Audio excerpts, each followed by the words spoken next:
Hi, my name is Rebecca Adams, and I go to the Los Alamitos branch of the neighborhood church. Well, I've had a lot of difficult trials throughout the years. My husband had cancer a few years ago, George, and I lost my brother at 41 to a heart attack, which was a big loss. I had a very difficult first marriage, and I've been through fire, had my house destroyed by fire, and had flood, been out of my house for a couple of years due to a flood. My mom had a stroke. That was pretty traumatic. But when I think back, the first trial that I can really remember is back when I was 11, and we had a pandemic going on with the Hong Kong flu.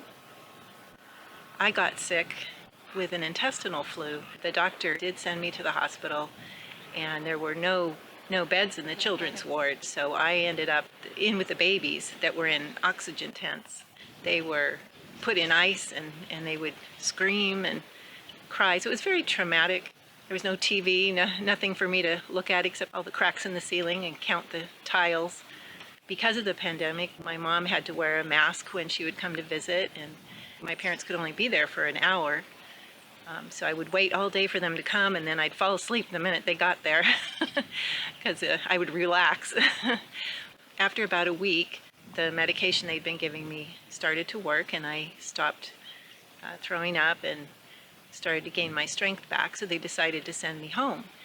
At some point in that last day, they gave me an overdose of the medication they were giving me, and I started to feel cramps in my legs, but I really wanted to go home.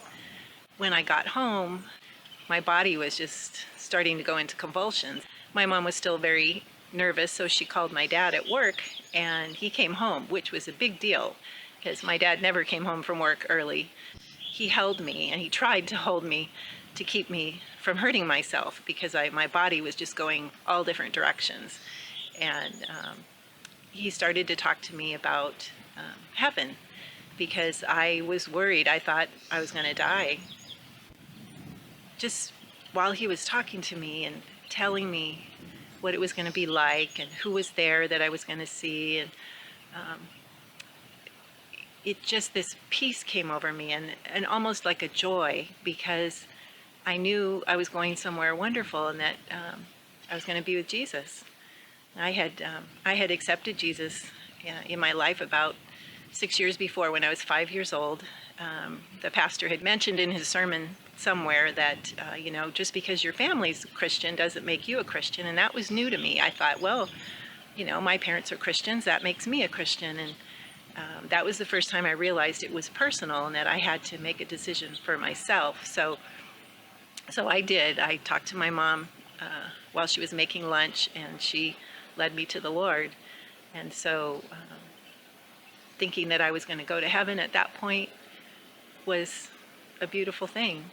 Of course, I did get the antidote, and within a day I was much, much better and on the road to recovery. But having had that trial so young, so early in life,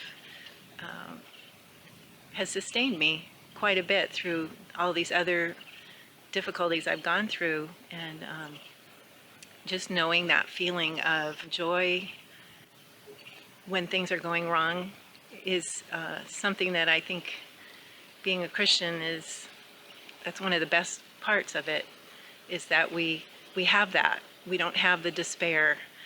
Sure, we have the pain, and we have all the trauma in each situation, but there's that extra peace, which is from the Lord. In my experience, trials focus me on the bigger picture. Most of the time I get caught up in all the little details of living life, and it takes a concerted effort to focus on Jesus. But trials bring me back to Him.